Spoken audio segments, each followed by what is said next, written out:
अस्सलाम वालेकुम नाज़रीन इकराम। एक नया व्लॉग लेकर आपका मेज़बान नवीद हुसैन नकवी हाज़िर खिदमत है। नाज़रीन इकराम, जैसा कि आप जानते हैं कि पाकिस्तान के सियासी मंजरनामे पर आजकल इलेक्शन की खबरें गर्दिश कर रही हैं और इंतखाबात की आमद आमद है। जहाँ पर election commission of Pakistan election की तैयारियों पे मशगूल है, वहीं पर मुख्तलिफ सियासी पार्टियाँ अपने उम्मीदवारों को सामने लाने और उन्हें टिकट के हवाले से फ़ाइनल करने में मसरूफ़ है। वहीं पे आज अभी जब अब मैं आपसे बात कर रहा हूँ, आपसे कुछ देर पहले सुप्रीम कोर्ट ऑफ पाकिस्तान की जानिब से एक अहम फ़ैसला सुनाया गया है। ये अहम फ़ैसला पाकिस्तान के सियासत पर और आमदा इलेक्शन पर इसके अहम असरात मुरतब होंगे। जी हाँ, इस फैसले की रूह से पाकिस्तान मुस्लिम लीग नवाज़ के जो बानी कायद हैं मियाँ मोहम्मद नवाज़ शरीफ, वो इलेक्शन लड़ने के अहल हो चुके हैं। इसके साथ साथ इस्तेहकाम पाकिस्तान पार्टी के जो चेयरमैन हैं वो भी अब इलेक्शन लड़ सकेंगे। ये फैसला क्या है, इस हवाले से हम आपको बताते हैं। जैसा कि आप जानते हैं कि सुप्रीम कोर्ट ने सियासतदानों को इलेक्शन, वो सियासतदान के जो सादिक और अमीन पर पूरा नहीं उतरते थे और या किसी करप्शन के मुर्तकिब हुए, उन्हें नाअहल करने के हवाले से फैसले जारी कर रखे थे। और सुप्रीम कोर्ट ने ताहयात नाअहली, लेकिन इस ताहयात नाअहली के खिलाफ मुख्तलिफ पार्टियों के जो वकील हैं वो उन्होंने रिट दायर की और इस पर सुप्रीम कोर्ट ने अपना फैसला जो महफूज था, गुज़श्ता जुमे को महफूज किया गया था, आज वो सुनाया है। और इसके मुताबिक जो आइन का एक आर्टिकल है 62(1)(f), इसके मुताबिक इस जो ताहयात नाअहली है उसे ख़त्म कर दिया है। जी हाँ, ये 7 रुकनी बेंच था जिसकी सरबराही चीफ जस्टिस काजी फ़ाइज़ ईसा ने की। इस 7 रुकनी बेंच ने 1-6 के तनासुब से ये फैसला सुनाया है। जस्टिस याह्या आफरीदी जो हैं इन्होंने डिफ़र किया, इन्होंने इस फैसले की मुखालफत की, लेकिन बाकी जो 6 जजेस थे उन्होंने इस फैसले के हक में वोट दिया और रिमार्क्स उनके मुख्तलिफ रिमार्क्स भी इस मौके पर दिए गए। चूँकि हम जानते हैं कि इलेक्टोरल लॉज़ भी मौजूद हैं जो कि इलेक्शन कमीशन जो उन्हें फ़ॉलो करता है इलेक्टोरल लॉज़ को, लेकिन सुप्रीम कोर्ट ऑफ पाकिस्तान जिसे हम देखते हैं कि उन्होंने सादिक और अमीन के और करप्शन में जो मुर्तकिब सियासतदान हैं उनको ताहयात नाअहल किया था। लेकिन इस ताहयात नाअहली के ख़िलाफ़ मुख्तलिफ पार्टीज़ जो इससे अफेक्ट हो रही थी, जिनके उम्मीदवारान, जिनके कायदीन इस ताहयात नाअहली से अफेक्ट हो रहे थे, वो उन्होंने अदालत का रुख किया और आज अदालत ने ये अहम फ़ैसला सुनाया है। और इस अहम फ़ैसले की रूह से जो सियासतदान जो इसकी ज़द में आ रहे थे, उनमें पाकिस्तान मुस्लिम लीग नवाज़ के कायद हैं मियाँ मोहम्मद नवाज़ शरीफ, वो अब इलेक्शन लड़ सकेंगे और ताहयात नाअहली की जो तलवार उनके सर पर मंडला रही थी वो ख़त्म हो चुका है।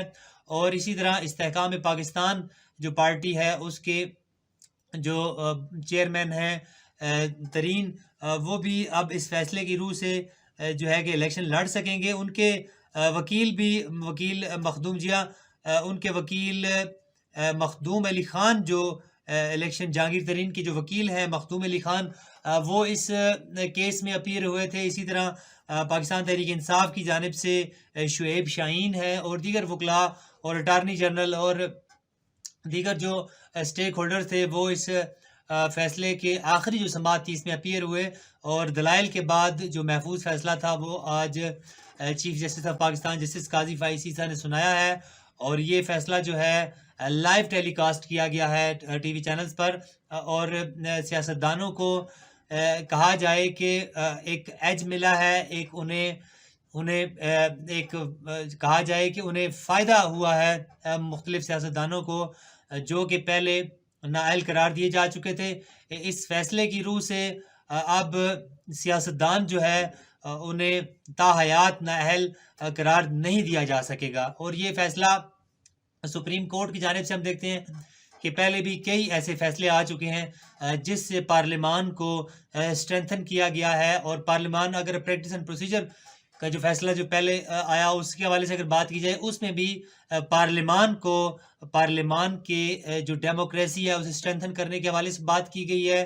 पार्लियामान की जो कानून साजी है उसके हवाले से बात की गई है कि पार्लियामान की कानून साजी के अंदर جو عدالتیں ہیں، سپریم کورٹ ہے، وہ انٹرفیئر نہیں کرے گی، اور قانون سازی کا چونکہ ملک کی جو پارلیمان ہے، قانون سازی ان کا حق ہے، ان کا استحقاق ہے، تو اس میں سپریم کورٹ نے مداخلت کرنے کا جو دروازہ اسے بند کر دیا گیا۔ اس فیصلے کے بعد بھی ہم دیکھتے ہیں کہ سیاستدانوں کو ایک ایج ملا ہے، ایک انہیں فائدہ دیا گیا ہے۔ اس کے علاوہ ناظرین کرام، آج کی جو ایک اور اہم ڈیولپمنٹ ہے، جو 9 مئی کے حوالے سے جو اہم کمیٹی جو تشکیل دی گئی تھی، اور اس اہم کمیٹی کے اندر مختلف جو اسٹیک ہولڈرز ہیں ان سے شواہد لے کر 9 مئی کے جو کردار ہیں انہیں سامنے لانے کی بات کی گئی تھی۔ تو کابینہ کی اس کمیٹی کا آج پہلا اجلاس ہوا، جو کہ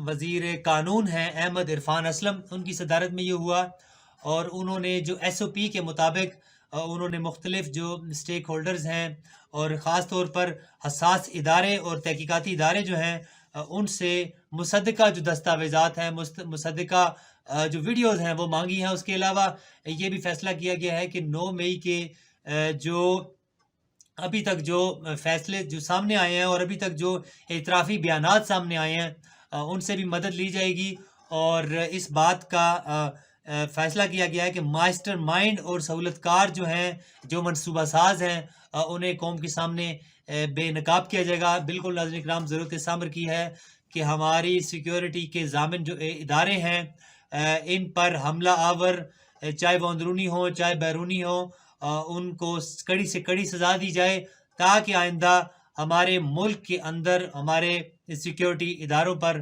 حملہ کرنے جیسا جو گھناؤنا جرم ہے، اس کا ارتکاب نہ کیا جا سکے۔ ایک نئے ویلاگ کے ساتھ پھر حاضر خدمت ہوں گی، اب تک کے لیے اتنا ہی۔ اللہ نگہبان۔